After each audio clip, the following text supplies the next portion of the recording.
Nikos Neal. Go,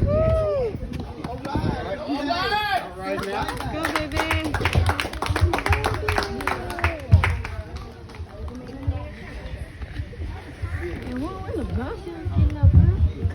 How everybody doing today? Well, like she said, my name is Nikos Neal. I'm the founder of Man on the Mission movement. You know, first of all, I want to give thanks to God. Without him, I wouldn't be here today. And also, I want to give thanks to Miss Lori Mitchell for giving me the opportunity to speak to you all today. You know, I came down here for one mission and one mission only, and it's to shed light on the violence that's going on in the communities. Not just on this Sikeston, but it's in Memphis as well. I speak from self-experience because I've been on both sides of the gun. I actually been a victim of gun violence, and I also contributed to gun violence. And what I mean by that is, ever since the age of 14 years old, I've been committing violent crimes. It actually took me to almost lose my life for my eyes to get open and know that I had to change. I grew up around older guys who didn't ever show me the right way. They considered me as being a follower, you know, go do this, go do those things.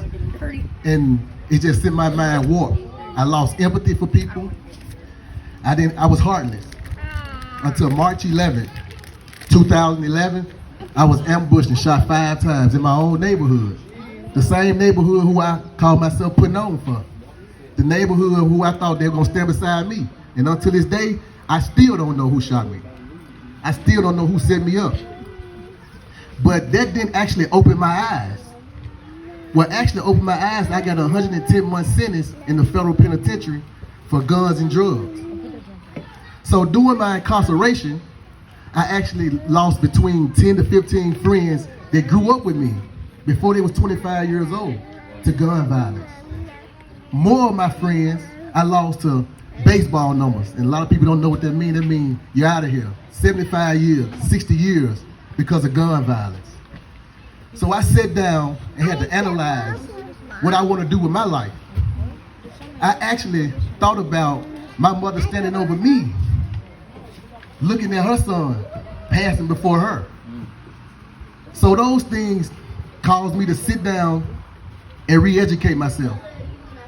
Find out what did I like to do, not what the follow-up, not what the older guys taught me what to do, not what I like to do. So I found things that I like to do. I like to write screenplays. These are things that I like to do. But it took me to sit down and do a 110-month sentence. So this for all the gentlemen that's still involved with street life. You just don't know how important you can be in a community that people that look up to you. Your voice can be heard because a lot of people may not listen to, no disrespect to Mr. Chief or the mayor. They may listen to somebody that stand beside them every day. The person that used to hold the gun.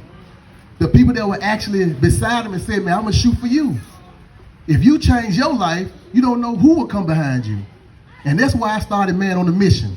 Because if I'm the one that's speaking and I'm telling you I was in that hospital bed, I rode for my neighborhood, I was the person that said I was gonna shoot first, and I'm letting you know that it's way more important things for you to do with your life.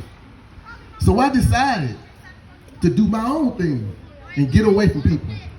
Change my people, places, and things. Change the way that I do things so that I can move forward and be here for my children. Like you got a lot of family, a lot of older guys that really don't care about family and how important family is and how generational wealth is and how investing in those children that's over there is. It's very important because those kids that you invest in gonna be the one to take care of you in the future.